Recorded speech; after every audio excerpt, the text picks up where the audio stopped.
Assalamualaikum warahmatullahi wabarakatuh. Selamat siang pendengar Ekstra Manesma dimanapun Anda berada. Kembali pada siang hari ini Talkshow interaktif yang dipersembahkan oleh Dinas Kesehatan Kabupaten Aceh Singkil. Aceh Singkil darurat COVID-19 dengan tema untuk pagi hari ini ya, pagi jelang siang, pelayanan Rumah Sakit Umum Daerah Aceh Singkil di masa pandemi. Sudah berhadir di studio Radio Ekstra FM bersama narasumber kita ada PLT Kepala Bidang Pelayanan Medis Rumah Sakit Umum Daerah Aceh Singkil, ada Dr. Ricky Sanowara, spesialis penyakit dalam. Assalamualaikum, selamat siang Pak Dokter. Selamat pagi menjelang siang. Pagi menjelang siang ini ya. Oke, kemudian ada Ketua ID Aceh Singkil dan juga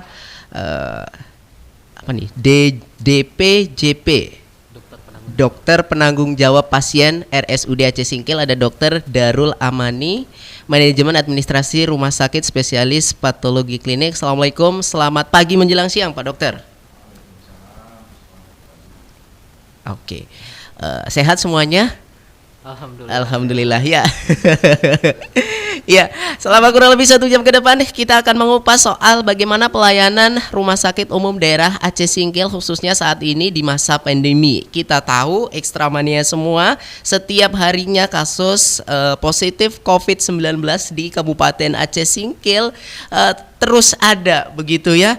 Dan kemudian ada sebagian yang isolasi mandiri, ada sebagian yang dirawat di rumah sakit. Nah, rumah sakit menjadi pelayanan publik yang paling disorot ya, khususnya rumah sakit yang menjadi rujukan pasien COVID-19. Nah, Ekstra Manesma yang ingin bertanya tapi nanti ya setelah pemaparan dari para narasumber kita ya, silahkan di layanan interaktif kita di 0811648148. Saya langsung ke PLT Kabid Pelayanan dulu nih, Pak Kabid ya. Bagaimana pelayanan di RSUD Aceh Singkil saat ini secara keseluruhan, Pak Kabid? Secara keseluruhan pelayanan kita lancar. Namun ini karena kita sekarang sudah masa pandemi, apalagi dengan naiknya Kabupaten Aceh Singkil menjadi zona merah ya kan ya. Jadi kita menjalankan apa yang disebut dengan nama kewaspadaan universal atau universal awareness. Dalam menangani pasien itu, dalam menerima pasien kita harus ada kewaspadaan terhadap potensi infeksi dia terutama. Jadi sudah ada panduan pelayanan, memang ada buku panduan pelayanan dari Kementerian Kesehatan yang diedarkan sejak dari tahun 2020. Begitu dia mengenai adaptasi kebiasaan baru di masa pandemi COVID-19. Jadi di situ ada disebutkan bahwa kita di rumah sakit harus juga melakukan pencegahan infeksi, yaitu di rumah sakit memang sudah ada prokes juga. Kita juga mengurangi paparan ini ada 2 jalan dia. Yang pertama, alur pasien kita harus bedakan orang yang memang terduga COVID-19. Jadi misalkan pasien diterima di IGD, kita ada dugaan COVID-19 berdasarkan gejala, berdasarkan pemeriksaan, itu nanti ruangannya dipisahkan dengan orang yang memang tidak ada gejala COVID. Untuk tenaga kesehatannya juga kita di sini tentunya tenaga kesehatan kita berikan APD, pemakaian masker, pasien-pasien juga kita wajibkan menggunakan masker. Lalu untuk melindungi tenaga kesehatan kita juga, kita mengurangi waktu paparannya. Jadi waktu pelayanan di rumah sakit untuk poli rawat jalan sekarang kita kurangi, karena untuk melindungi tenaga kesehatan tentunya kalau misalkan waktu paparannya lebih tinggi begitu, akhirnya waktu dia bertemu pasien di poli rawat inap makin tinggi, tentu risiko untuk tertular COVID-19 dari pasien meningkat. Jadi ada beberapa pembatasan yang kita sesuaikan dengan panduan pelayanan kesehatan di rumah sakit pada waktu adaptasi kebiasaan baru masa pandemi. Demikian, Bung. Tapi bukan berarti pelayanan dibatasi kemudian mengurangi pelayanan dong terhadap pasien-pasien yang datang ke rumah sakit begitu, Pak Dokter. Kualitas layanan tentunya kita pertahankan begitu, Bung Davi. Soalnya kita tahu orang sekarang kalau misalnya nih ya Pak Dokter ya berobat ke rumah sakit ya kan takut Pak Dokter, apalagi di saat COVID begini begitu. Dan ini kan menjadi tersendiri begitu Pak Dokter ya. Kemudian itu sejauh ini pelayanan-pelayanan yang sudah diterapkan sesuai dengan adaptasi kebiasaan baru tadi Pak Dokter begitu ya. Iya, benar. Apakah tidak ada kendala gitu Pak Dokter terhadap mungkin pasien-pasien kemudian jadwal dokter yang tugas piket begitu Pak Dokter? Sejauh ini belum ada kendala karena mungkin masih bisa tertutupi dengan jumlah pegawai yang ada. Kalau misalkan ada gitu di antara anggota tenaga medis kita yang kita lakukan screening pemeriksaan, Ya. apakah ada terindikasi kecurigaan COVID terinfeksi gitu. gitu. Ya. Namanya juga orang di rumah sakit, pegawai Betul. rumah sakit, Betul. pasti ketemu pasien, kemungkinan tertular itu lebih tinggi. Nah, tenaga kesehatan kita apabila terkena itu kita anjurkan untuk lakukan isolasi mandiri kalau misalkan gejala ringan. Sementara ini masih bisa tertangani dengan tenaga kesehatan yang lain sebagai cadangannya begitu. Berapa Jadi, orang sih jumlah pegawai di RSUD Aceh Singkil Pak Dokter? jumlahnya ada sekitar 500 orang ya Pak, ada sekitar 500 orang. Jadi terakhir kita melakukan screening ada beberapa orang Ya. anggota tenaga kesehatan kita yang terkena dan sekarang sudah dilakukan isolasi mandiri. Mudah-mudahan dengan adanya anggota kita yang diisolasi mandiri juga mengurangi paparan ke tenaga kesehatan yang lain. Jadi kita memang melakukan pemeriksaan yang kita rencanakan akan dilakukan secara rutin untuk mencegah penularan di dalam lingkungan rumah sakit sendiri. Jadi itulah salah satu jalan kita untuk meningkatkan keselamatan gitu Iya. dalam pelayanan kesehatan kita. Untuk tenaga medisnya Iya. khususnya di RSUD Aceh Singkil begitu Iya. ya. Baik, saya ke Ketua ID sekaligus dokter penanggung jawab pasien ya Laboratorium RSUD Aceh Singkil. Bagaimana ini sebagai ID dulu nih melihat Pak Dokter Darul penanganan COVID-19 di Kabupaten Aceh Singkil khususnya. Terima kasih nih atas pertanyaannya. Jadi kalau kita lihat secara keseluruhan ya dari tingkat kabupaten, menurut kami memang belum maksimal. Ya. Artinya karena belum semua lini ikut terlibat dalam penuntasan COVID ini. Artinya banyak masyarakat yang belum paham tentang COVID sehingga banyak terjadi penolakan-penolakan yang membuat upaya-upaya dari pemerintah jadi tidak maksimal. Ya. Mungkin ini adalah salah satu PR kita, bagaimana membuat ini bisa sinergis dengan upaya-upaya pemerintah dalam penuntasan COVID di Aceh Singkil ini. Ya. Dan tidak hanya kita bebankan hanya ke rumah sakit saja ya. Ya. Artinya memang teman-teman rumah sakit juga sudah cukup mungkin usahanya dalam hal penanganan ini mudah-mudahan tidak sampai kolap. Itu aja harapan kita mungkin dari organisasi profesi ID, terutama dokter-dokter kita yang semakin lelah kalau kita lihat. Mudah-mudahan mereka tetap semangat. Yang dimaksud ini antar lini kurang bersinergi itu seperti apa sih dok yang terjadi ya kalau dari pandangan ID sendiri? Jadi kalau saya lihat kan kita melihat Aceh Singkil ini kan luas Ya. dari beberapa kecamatan. Ya. Jadi ini maunya semua ikut terlibat dalam penuntasan ini, baik itu masyarakat, aparat desa, pemuka-pemuka masyarakat, dan aparat-aparat pemerintah. Ini belum terjadi suatu yang saya bilang tadi Sinerginya. ya. Masih ada yang tidak mau. Contoh salah satu kegiatan pesta ya. Iya. Kita bukan Melarang menghalangi gitu. ya. Iya. Tapi ada hal-hal yang harus diperhatikan di situ, terutama dari segi prokesnya. Nah, di sini dilibatkanlah aparat desanya pada saat pesta ya, kita saling membantu untuk menjaga. Siapa yang menjaga, ditaruh juga tempat cuci tangan mungkin tidak dilakukan kan, tapi kalau ada yang menjaga saling membantu, saya rasa kan nggak ada masalah. Dan jumlahnya kan kita batasi 50% dari jumlah yang boleh hadir lah misalnya dari penduduk itu. Tapi kan ini tidak ada yang mengawasi, tidak ada yang memantau, sehingga angka peningkatan COVID di Kabupaten Aceh Singkil meningkat sehingga menjadi zona merah kembali. Iya. Mungkin itulah yang perlu kita PR kita ke depan untuk bisa mensinergikan ini semua. Jadi kalau apakah ada upaya-upaya dari misalnya IDI melihat ketidaksinergian dari lini kita nih, apakah mungkin IDI menyurati ketua Satgas atau seperti apa? Ya, untuk itu kita sudah melakukan satu rekomendasi ke Satgas kemarin ya, Iya. terkait untuk sekolah. Sekolah ya. Kita udah buat rekomendasi melalui sekretaris kita Ya. kemarin ke Satgas langsung Ya. pada saat acara rapat COVID di Ya. Oprum. Ya. Mungkin sudah dilakukan ya sekarang, sudah mulai daring, tidak tatap muka kembali. Ya. Dan rekomendasi kita, kalaupun tatap muka kita buat selang-seling. Jadi tidak full, misal 40 murid mungkin 20, besok 20. Itu sudah salah satu upaya. Mungkin berikutnya maka kita akan lihat dulu perkembangan ke depan. Karena IDI hanya bisa memberikan rekomendasi dan masukan-masukan kepada Satgas dan pemerintah Kabupaten Aceh Singkil. Iya, iya, iya. Baik. Mudah-mudahan rekomendasi-rekomendasi yang dikeluarkan IDI juga didengarkan kemudian diterapkan begitu ya. Ya.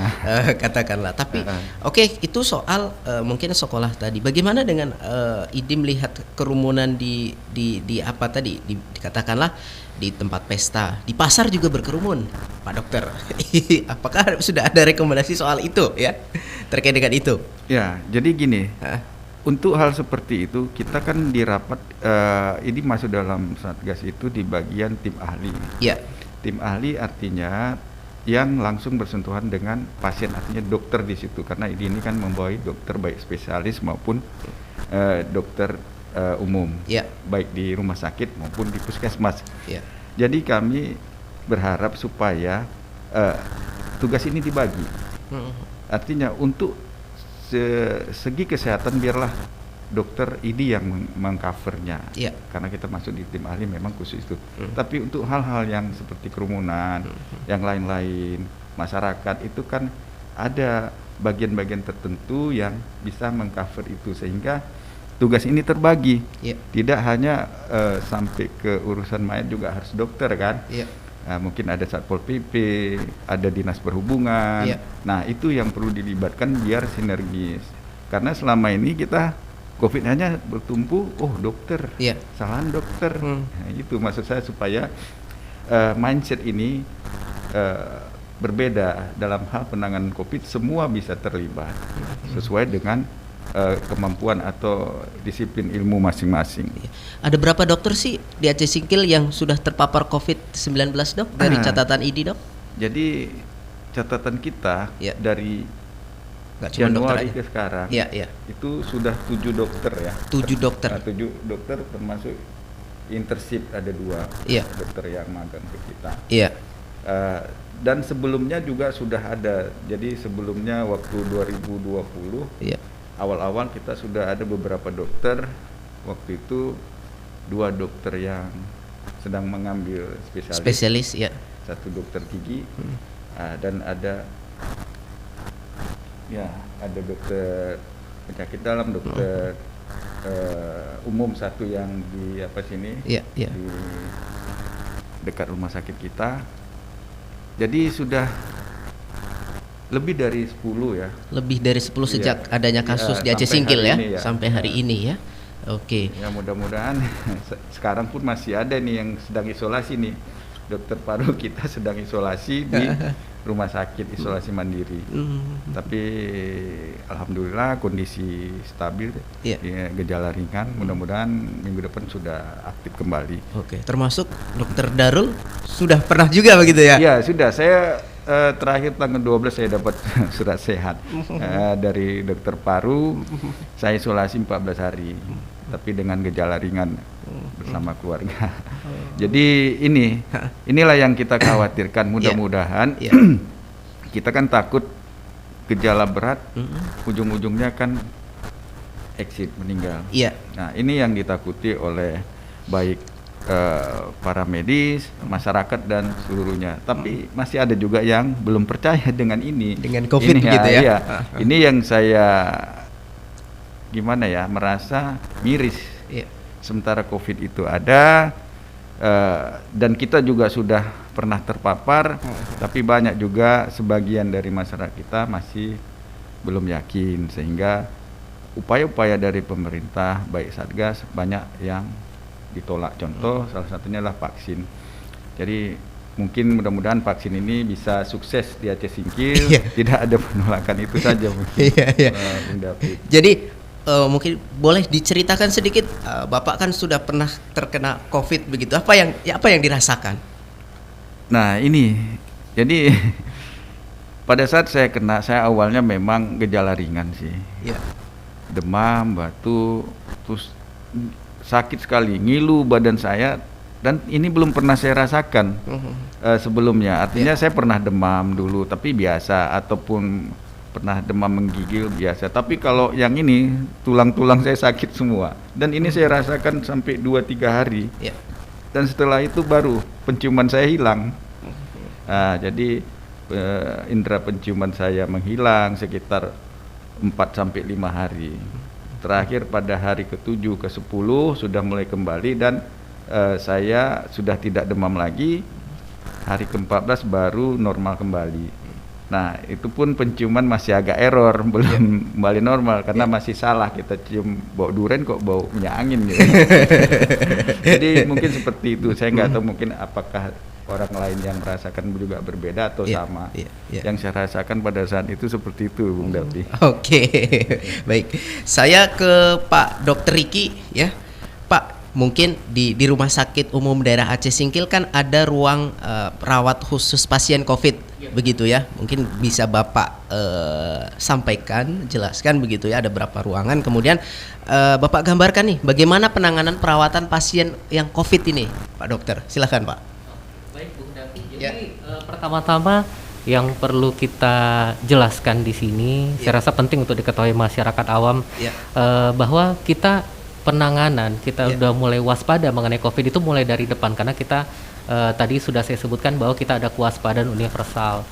Semua orang yang datang berpotensi untuk membawa COVID, karena COVID-19 ini dia tidak selamanya orangnya bergejala, tidak selamanya orangnya itu penyakit utamanya itu COVID. Jadi orang yang datang pertama-tama itu sesuai dengan buku panduan pelayanan kesehatan di rumah sakit yang dikeluarkan Kementerian Kesehatan. Jadi bukan hanya di rumah sakit kita, itu berlaku untuk semuanya. Itu orang yang pertama masuk memang harus kita screening dulu COVID. Meskipun dia tidak masuk dengan gejala COVID, harus kita periksa. Karena tadi sudah saya sebutkan bahwa ada orang yang tanpa gejala atau orang yang dengan gejala ringan.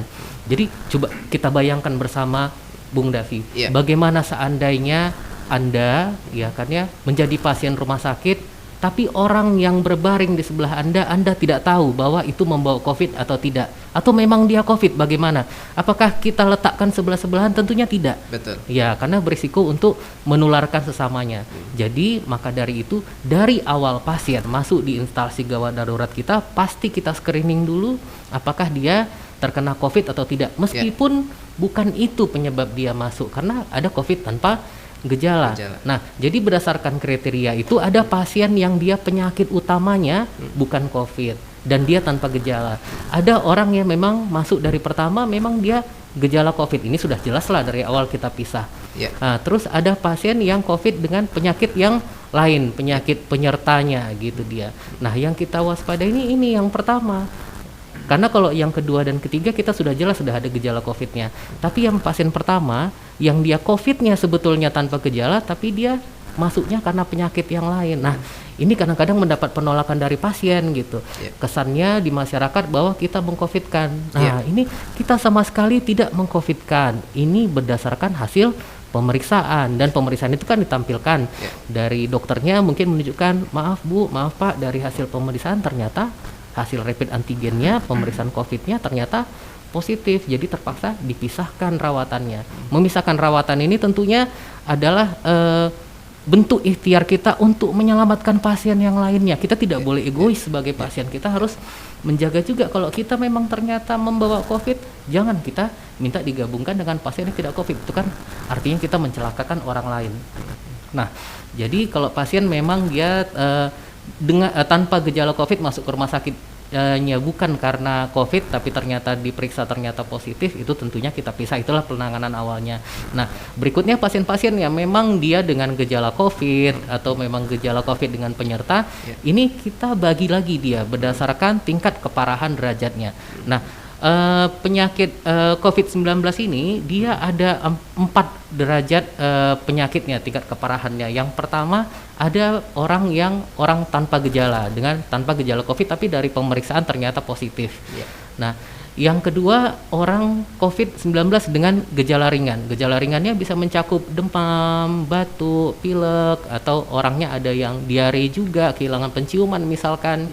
Tapi dari hasil pemeriksaan ronsen maupun pemeriksaan fisik paru-parunya masih normal. Itu termasuk gejala dia ringan. Nah, gejala sedang adalah pasien-pasien dengan COVID-19 yang sudah ada gangguan paru-parunya. Jadi kalau sudah ada gangguan paru-paru itu termasuk gejala sedang. Gangguan paru-paru ini bisa kita dapat dari pemeriksaan fisik gitu, artinya kita dengarkan suara paru-parunya kotor. Lalu bisa juga dari ronsen nampak gambaran gejala, dari ronsennya gambaran seperti COVID. Lalu gejala berat, COVID dengan gejala berat itu adalah orang yang dengan gangguan paru-paru tadi dan disertai dengan kadar oksigen darah yang dari hasil pemeriksaan pulse oximetry yang kita letakkan di jari sudah di bawah 93%. Nah, yang di atasnya itu lagi adalah pasien dengan gejala COVID yang sudah kritis, ini sudah gejala gangguan pernapasan berat lah ya.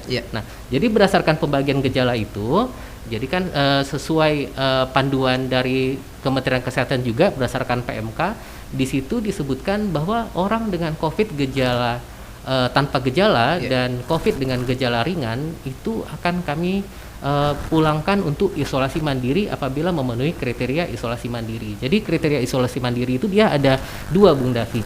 Yang pertama ada kriteria di pasiennya sendiri. Tadi kan sudah disebutkan dia gejala ringan atau tanpa gejala. Nah, kriteria yang kedua adalah kriteria rumah. Jadi kriteria rumahnya agar seseorang itu boleh isolasi mandiri di rumah, dia rumahnya harus bisa di kamar sendiri, harus ada kamar mandi sendiri. Lalu yang berikutnya dia kalau di rumah itu harus ada yang memenuhi kebutuhannya. Nah, gitu. Jadi apabila seseorang itu dia tinggal sendiri di rumahnya gitu, apalagi orang tua tidak ada memenuhi kebutuhannya, tentu saja dia tidak bisa isolasi mandiri di rumah. Siapa yang memberi dia makan nanti ya kan ya. Nah, berdasarkan peraturan Menteri Kesehatan gitu kan ya, orang-orang yang tidak memenuhi kriteria isolasi mandiri tadi itu kita anjurkan untuk dilakukan isolasi terpusat. Di Aceh Singkil sudah adakah, Pak Dokter? Jadi isolasi terpusat yang kita canangkan dulu diadakan isolasi terpusat itu di bandara, lapangannya, di bandara. Kalau sekarang di mes canangkan DPRK. Di mes DPRK ya benar. Jadi seperti itu. Nanti akan ada yang memenuhi kebutuhan hidup dan ada pemeriksaan kesehatan berkala di tempat isolasi terpusat. Itu tadi gejala ringan dan gejala sedang. Nah, gejala tanpa gejala dan gejala ringan. Kalau dia pasien dengan gejala sedang, artinya paru-parunya sudah mulai ada gangguan dari ronsen maupun pemeriksaan fisik, itu akan kami rawat di rumah sakit begitu dia. Dan pasien gejala berat apabila kadar saturasi oksigennya, kadar SpO2-nya, kadar oksigen darahnya tadi udah di bawah 93%, itu kita berikan oksigen begitu dia. Nah, begitulah dia. Nanti pasien-pasien ini menurut alur pelayanan sesuai panduan pelayanan kesehatan dari Menteri Kesehatan, setelah selesai pelayanan selesai pengobatan di rumah sakit, pasiennya sudah tanpa gejala, itu pasiennya akan kami pulangkan ke tempat isolasi terpusat tuh, jadi tidak langsung ke rumah dia. Langsung ke rumah, itu sebetulnya yang peraturannya sekarang ini kita sedang menunggu agar dipersiapkan dulu tempat isolasi terpusatnya, karena menurut panduan pelayanan seperti itu. Sedangkan pasien-pasien kritis untuk sekarang ini kita sekarang ini akan merujuk gitu ke rumah sakit rujukan COVID, bisa ke Tapak Tuan atau kepada Aceh sesuai dengan ketersediaan ruangan di sana dan ketersediaan alat dan obat di sana begitu dia. Kalau ruang Pinere di RSUD Aceh Singkil berapa ruang, Dok? Dia kalau ruangannya di situ ada 7 ruangan. 2 di antara ruangan itu bisa menampung 2 orang begitu dia. Kita maksimal untuk mengisi ruangan di perawatan di rumah sakit itu ada 10. Bisa termasuk dengan 1 orang bisa dirawat di ruang khusus di dekat IGD begitu dia, Pak. Dok, itu kalau kita melihat pasien COVID itu kan dia sendiri tuh, Dok.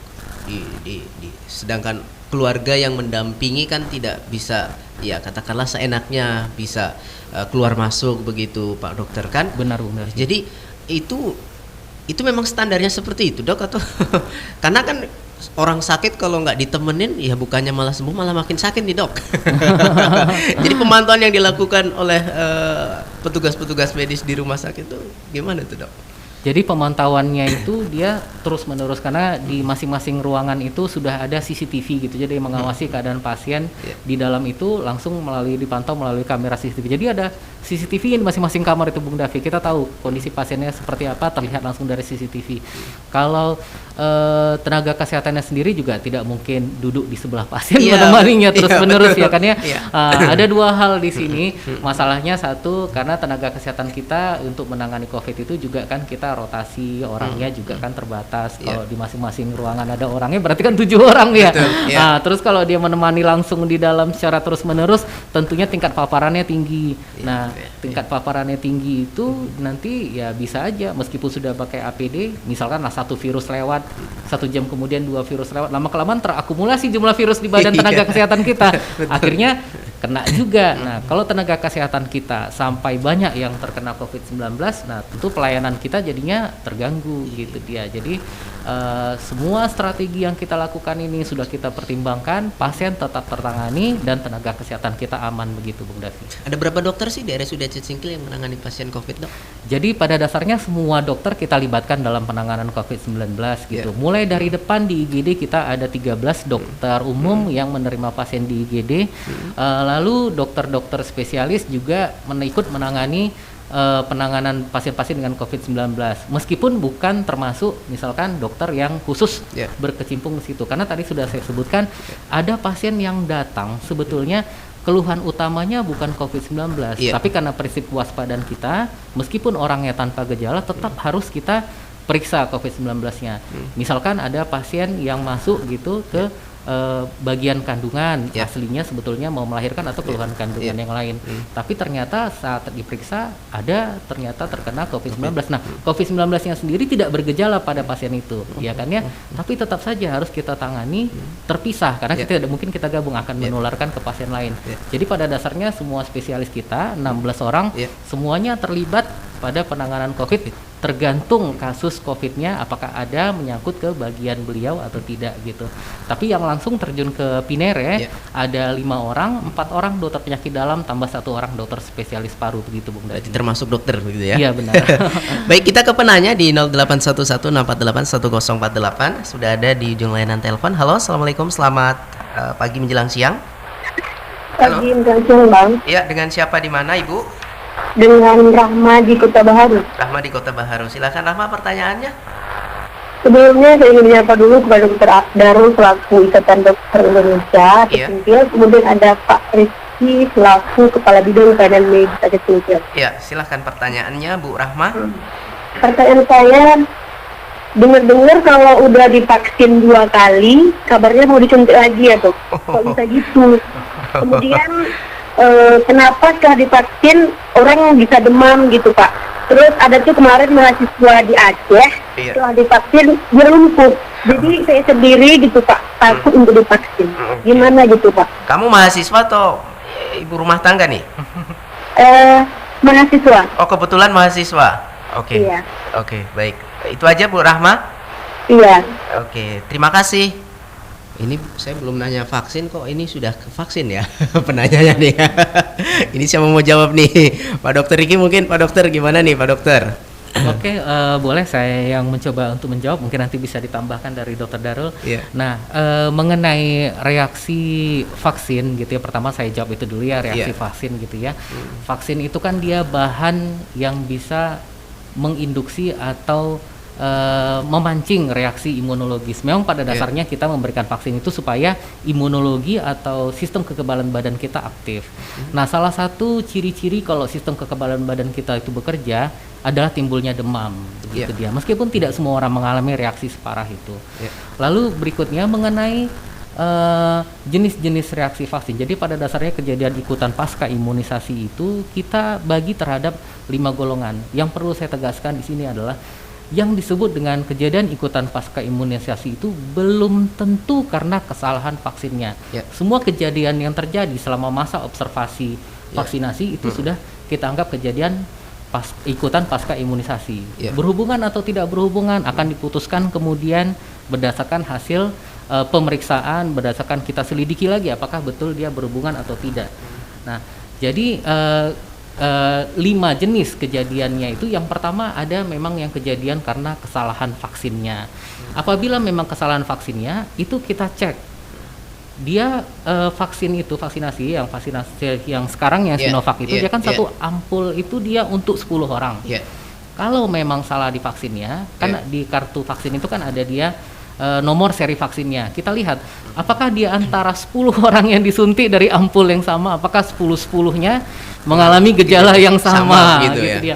Kalau memang dia mengalami gejala yang sama, ya kita curiga dari satu nomor seri vaksin yang itu yang bermasalah begitu dia. Nah, yang kedua, apakah ada kesalahan dari alat suntiknya? Kalau kesalahan dari alat suntiknya, ya kan ya kita lihat alat suntik yang telah digunakan untuk orang itu apakah memang ada cacatnya atau defeknya begitu dia. Terus yang ketiga, ya itu akan kita tanya lagi ke orang menyuntikannya. Apakah prosedur penyuntikannya sudah benar begitu dia. Saya rasa ini semua terdokumentasikan. Apabila ada kesalahan tentunya ya bisa kita cari lagi apakah penyuntikannya di tempat yang tepat. Saya yakin semua tenaga kesehatan yang melakukan penyuntikan vaksin sudah dilatih untuk menyuntikkannya di lokasi yang tepat. Jadi tidak mungkin terjadi karena kesalahan tempat penyuntikan atau cara penyuntikan gitu kan ya. Yang keempat adalah dia faktor dari psikologis orangnya gitu dia. Ini agak susah kita karena kalau orangnya ya sifatnya dia pencemas atau apa, habis disuntik dia misalkan histeris gitu kan ya nggak terduga kita gitu dia. Ya itu kan psikologis orang masing-masing gitu dia. Terus yang kelima adalah kejadian koinsidental. Nah ini yang lebih sering terjadi sebetulnya adalah kejadian koinsidental. Koinsidental itu artinya dua kejadian yang terjadi bersama-sama atau berdekatan waktu kejadiannya, tapi sama sekali tidak berhubungan begitu dia. Itu ibaratkan saya nyanyi di Singkil, tahu-tahu ada artis penyanyi meninggal di Amerika, ya tidak berhubungannya sama sekali. Nah, dari mana kita tahu ini kejadian koinsidental atau memang berhubungan? Ya kita tengok lagi dari perjalanan patofisiologi atau proses penyakit. Apakah ada logika proses penyakitnya berhubungan gitu dia. Yang disuntikkan vaksin ini kan bahan imunologis. Kalau reaksinya bukan reaksi imunologis, ya kemungkinan ya tidak berhubungan karena logikanya tidak masuk gitu. Nah, taruhlah misalkan salah suntik. Apakah yang disuntikkan jarum suntiknya mengenai saraf daerah yang bersangkutan? Kalau misalkan taruhlah orangnya memang ada kelumpuhan atau apa, daerah mana yang lumpuh? Apakah di daerah penyuntikan? Apakah memang jarumnya mengenai daerah penyuntikan? Karena jarum suntik sendiri itu, jarum suntik vaksin itu dia tidak panjang dia. Saya rasa untuk mengenai saraf dalam sih tidak. Begitu dia. Nah, sebetulnya ada screening atau pertanyaan-pertanyaan awal. Jadi vaksinasi itu kan ada dia 4 meja pertama yang pendaftaran, meja 2 kita melakukan screening, ditanya-tanya pasiennya apakah ada penyakit ini, penyakit itu, terus dia tensi, pemeriksaan suhu segala macam ya karena pemeriksaan badan. Di meja 2 itu kita melakukan penapisan atau screening untuk mencegah orang-orang dengan penyakit lain untuk mendapatkan vaksinasi, untuk mencegah adanya kejadian koinsidental ini, karena ini bisa merusak nama baik vaksin gitu. betul. Ini misalkanlah ada seseorang dengan epilepsi. Epilepsinya dia tidak makan obat secara teratur. Kita tahunya dari meja 2. Dia belum makan obat secara teratur gitu dia. Jadi epilepsinya tidak terkontrol baik. Waktu dilakukan penyuntikan bisa saja epilepsinya kumat begitu Pak. Kalau misalkan epilepsinya kumat dia disuntik kejang, yang disalahkan adalah vaksinnya. Padahal bisa aja ini koinsidental, waktu dia disuntik pas pula sedang epilepsinya kumat, bukannya suntikan vaksin menyebabkan epilepsi, tapi jadinya vaksinnya disalahkan. Begitu juga di meja 2 ada dia kita screening apakah orangnya ada gejala-gejala infeksi saluran nafas atau sedang demam. Karena nanti kalau misalkan orang sedang demam atau infeksi saluran nafas kita lakukan vaksinasi, takutnya dia sampai rumah demamnya tambah parah, yang misalkan vaksinnya padahal dari sebelumnya dia sudah demam kian, begitu dia Pak. Jadi apabila seseorang kita curigai ada suatu kejadian ikutan pasca imunisasi, kita mempertimbangkan 5 hal ini tadi. Makanya semua orang yang dilakukan vaksinasi itu dia terdata, antara lain dia nomor serinya, tanggal penyuntikannya, siapa yang menyuntikkan, itu semua ada di kartu vaksinasi itu. Jadi kalau misalkan terjadi sesuatu hal yang tidak diinginkan, kita mengecek lagi ke lapangan, meng-cross check lagi di mana masalahnya. Begitu Pak. Terima kasih. Oke, baik.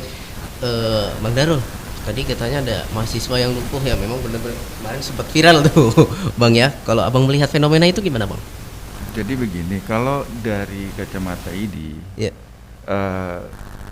kasus itu kita tidak tahu sebelum itu diurut-urutkan atau digelar dulu ceritanya dari mana, kronologisnya. Betul. Karena hal itu bisa menjadi menurunnya kepercayaan masyarakat terhadap vaksin. Yes. Nah, kalau menurut hemat saya, ini kan perlu dijelaskan ke masyarakat secara gamblang, apakah benar itu karena vaksin atau memang ada penyakit lainnya. Nah, untuk itu kan kita juga tidak bisa menebak-nebak atau kita di Aceh Singkil menerka-nerka kenapa. Mungkin yang bisa menjawab hanya mereka lah yang ada di Melabuh Aceh Barat itu, satgasnya, dokternya, dan semuanya. Sebaiknya secara langsung mereka membuat satu konferensi pers. Kalau ini memang penyebabnya bukan karena divaksin atau yang lainnya, sehingga ini program-program pemerintah ini bisa berjalan dengan baik, sehingga tidak menjadi satu halangan karena ada isu tersebut. Nah, benar atau tidaknya kita juga tidak bisa memastikan, apalagi kami di Aceh Singkil tidak bisa mengintervensi daerah lain. Itu. Jadi harapan saya sebenarnya untuk pada pelaksanaan vaksin ada meja-meja yang harus dilewati, dan screening meja ini harus betul-betul di screening, artinya jangan hanya sekedar lewat saja. Kalau memang ada hal-hal yang dia nyatakan tidak sanggup untuk divaksin, ya silakan kita tunda. Tapi bukan berarti, karena ketika kita tunda, mereka juga punya kebutuhan terhadap vaksin tersebut. Contoh mungkin untuk bisa masuk ke asrama, bisa masuk kuliah, pesantren dan sebagainya. Sekarang kan menjadi suatu keharusan sertifikat vaksin. Jadi bukan intinya dipaksa oleh dokter. Di sini nanti ya ini kan membawa dokter, seolah-olah dokter. Dan ini merupakan program dari pemerintah untuk semua masyarakat Indonesia memang harus divaksin supaya kita terbebas dari virus corona ini. Oke, kira-kira gitu Bu Rahma ya di seputaran Kota Baharu ya. Kita ke penanya kembali nih, sudah tersambung. Halo, assalamualaikum, selamat pagi menjelang siang. Waalaikumsalam warahmatullahi wabarakatuh. Ya, dengan Ibu siapa? Iya, saya Ibu Nana Kadafi. Bu Nana di mana Bu Nana? Di Trans 26. Trans 26. Silakan pertanyaannya Bu Nana. Iya, izin Pak Dokter. Ini saya mau menanyakan, saya mungkin mewakili seluruh masyarakat Aceh Singkil. Pertanyaannya, kenapa pelayanan rumah sakit umum Aceh Singkil itu tidak maksimal gitu? Soalnya pernah tuh misal seperti orang ibu-ibu yang hamil kemudian memilih rumah sakit lain untuk penanganannya, kemudian padahal dekat nih di Aceh Singkil, kita masyarakat Aceh Singkil, tapi lebih memilih rumah sakit lain, misal contoh rumah sakit Abdul Salam gitu. Kami juga merasakan pelayanannya seperti dibeda-bedakan, misal menengah ke bawah itu beda pelayanannya, kemudian menengah ke atas beda pelayanannya. Mungkin itu aja Kak Davi, terima kasih Pak Dokter, semoga bisa menjawab pertanyaan saya. Oke, terima kasih Bu Nana. Ini keluhan masyarakat atau gimana nih?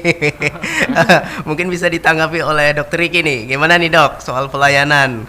Jadi begini Bung Davi, menurut saya ini hanya faktor persepsi gitu kan ya. Memang biasanya rumput tetangga lebih hijau daripada rumput di pekarangan sendiri begitu dia. Jadi kita di Rumah Sakit Umum Aceh Singkil kita ada 2 dokter spesialis obgyn dan dua-duanya wanita. Jadi kalau dari sisi kayak menurut saya ini pelayanan kita lebih islami lah gitu ya, karena yang wanita ditangani oleh yang wanita. Betul, Iya. betul. Menurut saya ini justru lebih bagus, dan dokter penyakit dokter obgyn kita ini ada dua, jadi ya lebih bagus. Saya rasa penanganannya mungkin lebih ini karena beban kerja dokternya kurang, penanganannya juga pasti lebih baik. Iya. Begitu dia. Iya. Nah, mengenai apakah orang masyarakat miskin pelayanannya beda begitu, saya Iya. sih kurang setuju begitu Iya, ya. Menurut iya, saya iya. sama sekali tidak ada membeda-bedakan. Kalau misalkan faktor ruangan, Iya. ini tentu saja memang ada pembagian antara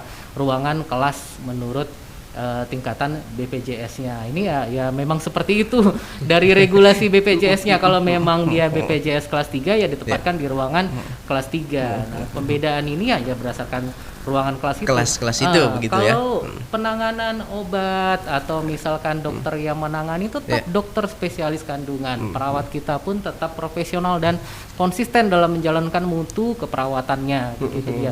Obat-obatan pun sama. Kalau misalkan perkara ruangan ya itu memang ada kelas BPJS-nya begitu dia, Pak. Jadi pembedaan itu bukan sikap kita ya, karena kita tidak ada membeda-bedakan. Kalau faktor ruangan itu memang tergantung kelas BPJS-nya demikian. Oke, baik. Ya, mungkin sebagai tambahan ya, ini silakan. juga mengenai kandungan, kita ini sekarang sedang mengadakan renovasi begitu kan ya. Jadi ruang rawat kita beberapa sudah kita dalam proses gitu perbaikan, mungkin 5 bulan lagi sudah selesai. Kadang-kadang kan kita bukan pelayanannya, maksudnya melihat bentuk bangunan. Nah, jadi mudah-mudahan nanti setelah renovasi kita ini selesai, gedung kita terlihat lebih indah, mungkin bisa menarik simpati lagi masyarakat kita, insya Allah. Oke. Pak Dokter Darul nih. Pak, siap. sekarang itu kalau sakit gitu kan, persepsi di masyarakat ya jangan mau berobat begitu ya ke dokter atau ke rumah sakit, nanti di COVID kan. Jadi gimana Idi melihat fenomena ini yang terjadi di masyarakat? Jadi gini, ini kan miris kita dengarnya. Betul. Di COVID kan ya kan. Iya. Di COVID kan seolah-olah kita belum pun apa sudah kita buat ini jadi COVID, dan ada ujung-ujung iming-iming yang lain nanti dengan COVID kan akan banyak dapat duit. Iya, dan betul. kan? Betul.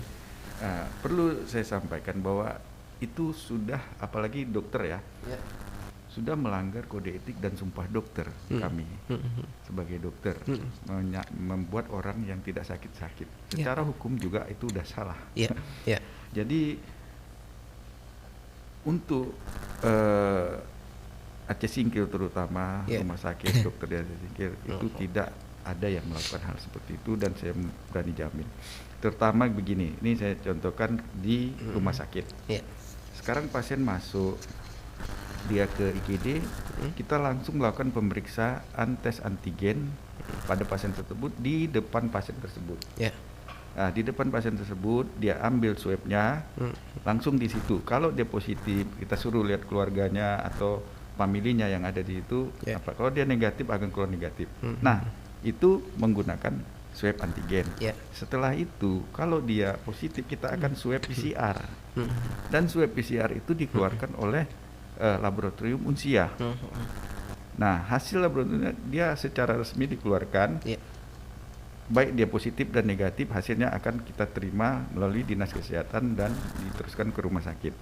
Hasil itulah yang kita jadikan sebagai acuan diagnosa dia sebagai pasien positif COVID. Nah, kalau kita dituduh positifkan, dari mana kita membuat itu positif? Atau ada argumen kerjasama dengan Unsia, itu juga nggak bisa karena laporan ini langsung ke pusat melalui NIK, nomor induk KTP kita, itu langsung ke pusat. Nah, kalau ini terjadi juga pengkopitan misalnya, maka kita akan terkena masalah hukum. Saya rasa untuk Aceh Singkil mungkin sampai saat ini belum ada laporan ke saya dokter-dokter yang melakukan itu. Kalau memang ada, ini perlu dilakukan tindakan tegas. Dan saya juga tidak kita sebagai bukan dokter, sebagai manusia juga melakukan itu kan menurut agama kita udah salah juga. Betul.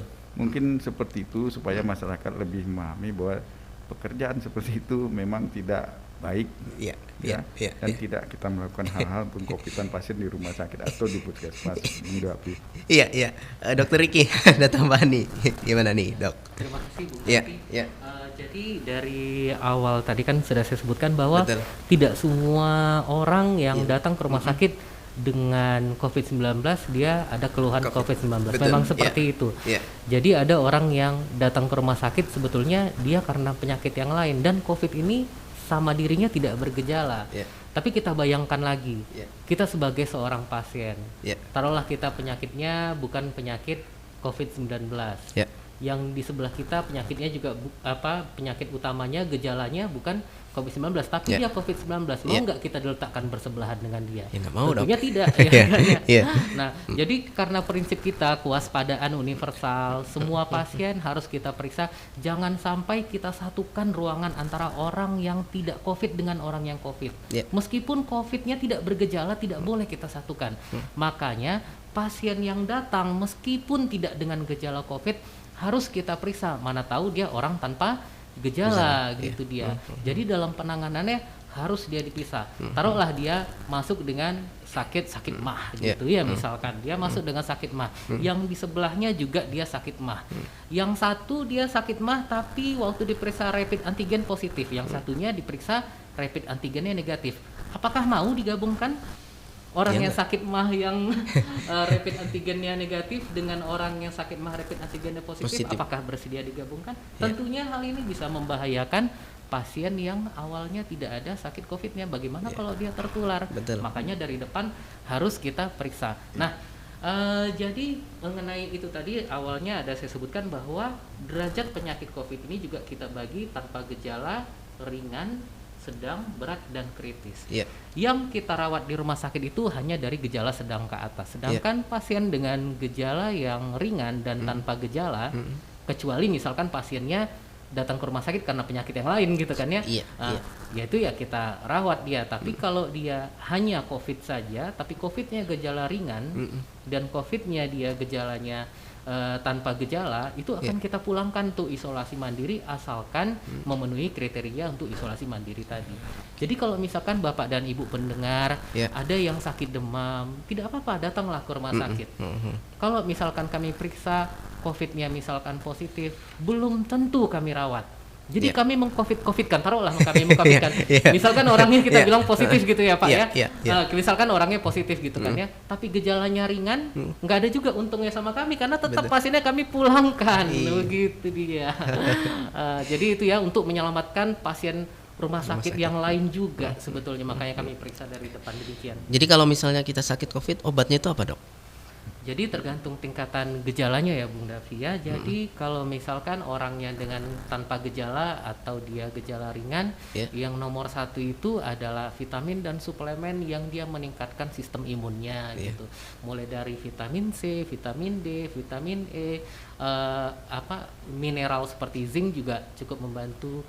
Kalau dia pasien dengan gejala ringan, kita tambahkan dengan obat-obatan sesuai gejalanya. Misalkan batuk, kita berikan obat batuk, demam kita berikan obat demam.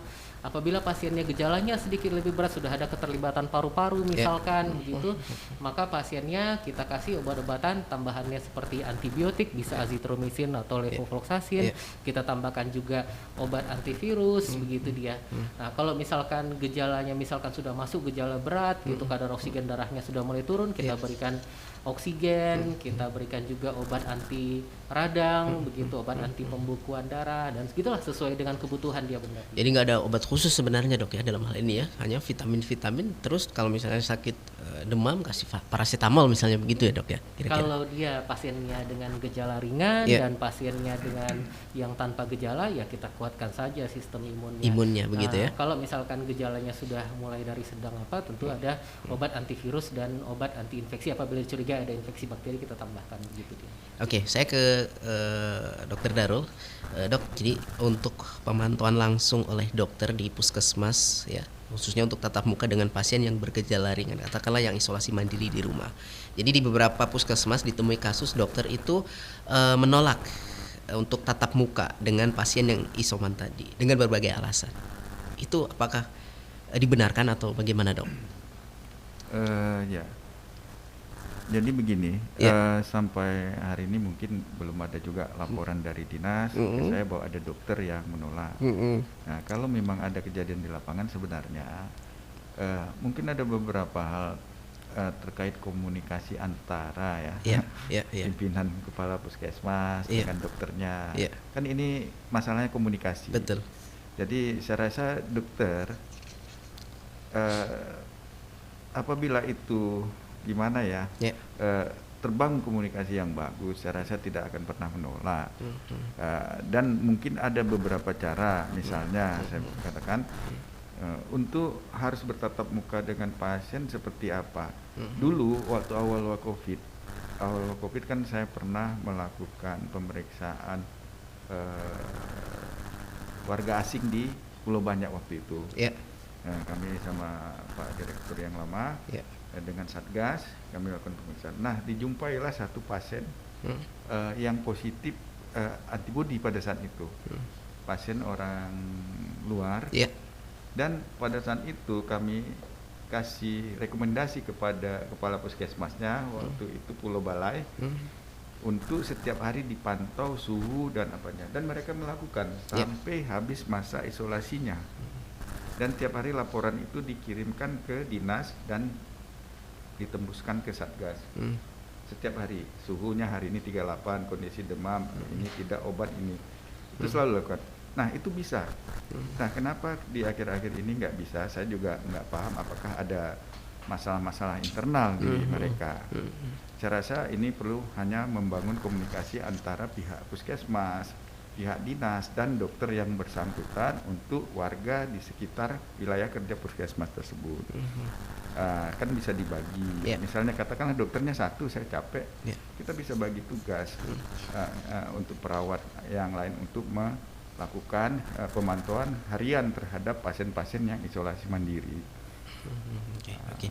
Mudah-mudahan itu juga tidak terjadi begitu ya. Iya, mudah-mudahan tidak. Terus kita tahu dok, sekarang tuh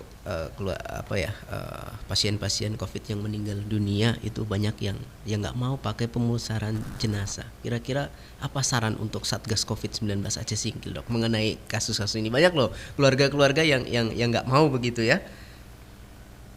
Jadi begini, kalau kita di rumah sakit, dokter, terutama dokter yang melakukan perawatan terhadap pasien COVID di ruangan Pinere, ketika ada kasus seperti itu sebenarnya prosedurnya sudah ada. Waktu kita rapat sebelumnya dulu, kita lapor ke aparat setempat, misalnya kita Gunung Lagan, kita lapor ke Koramilnya, dan mereka akan siapkan tenaga pendamping. Dan seterusnya untuk yang di rumah sakit kita udah siapkan tenaga pemulasaran jenazahnya. Nah, masalah ketika dia tidak mau, harapan saya jangan dokter yang negosiasi. Jadi negosiasi itu kita kembalikan ke penegak hukum. Kenapa? Karena mereka yang punya wewenang dalam hal untuk mengikuti aturan kan gitu. Sedangkan dokter ini kan sudah melakukan pelayanan, mengobatinya, melakukan perawatan terhadap pasien. Mungkin itu Satgas lebih menekankan ketika ada penolakan dari pasien yang memang terkonfirmasi positif, itu udah tugasnya pihak aparat gitu ya. Baik pun Satpol PP, TNI Polri dan sebagainya untuk memberi masukan kepada keluarga bahwa ini memang harus kita lakukan demi kebaikan kita bersama. Mungkin itulah hinggapi. Iya, lebih ditekankan begitu aparatnya bukan tugas dokter sebenarnya di sini begitu ya. Supaya terbagi. Oke, baik. Saya ke Dokter Riki ya. Bagaimana ketersediaan untuk APD di RSUD Aceh Singkil sendiri, seperti halnya masker, kemudian baju astronot begitu dan lain sebagainya untuk saat ini, dok? Iya. Terima kasih pertanyaannya, Bung Zaki. Jadi yang saya lihat kemarin juga saya ada melakukan pengecekan di gudang, meskipun tidak dihitung langsung, tapi timbunannya banyak. Saya kira ada ratusan alat APD kita. Jadi ketersediaannya apakah cukup sampai berapa bulan atau berapa lama itu juga tergantung jumlah pasien. Saya rasa minimal sampai 3 bulan ke depan kita tidak ada masalah mengenai ketersediaan APD. Semuanya cukup lengkap untuk kita laksanakan di ruang rawat khusus COVID, ruang Arafah kita, ruang Pinere kita. Saya rasa masih cukup begitu dia. Cuman kan ada yang kasus-kasus lain kan nanti bisa meningkat apabila misalkan ada kasus yang di luar kasus murni COVID, mungkin perlu penanganan lain, mereka juga menggunakan APD. Dan saya rasa kalaupun itu ada, kalau misalkan jumlahnya normal, mudah-mudahan insya Allah kalau kita dengan usaha kita bersama di Aceh Singkil ini bisa menurunkan kasus COVID dengan kita taat kepada prokes, mudah-mudahan kasus menurun, beban kami di rumah sakit juga berkurang. Jadi kami di rumah sakit justru bukan mengharapkan kasus naik, begitu. Kami mengharapkan kasus supaya turun. Jadi tolong sekali lagi kepada masyarakat agar taat prokes.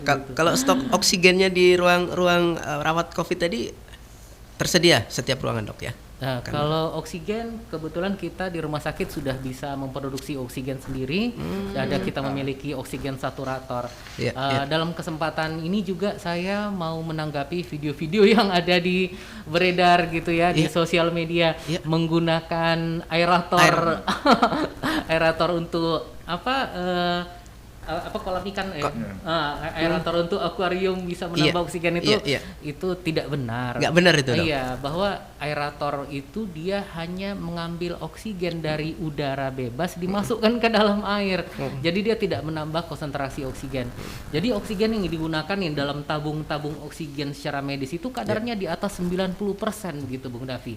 Sedangkan oksigen yang diambil langsung dari udara bebas itu kadarnya hanya 20%.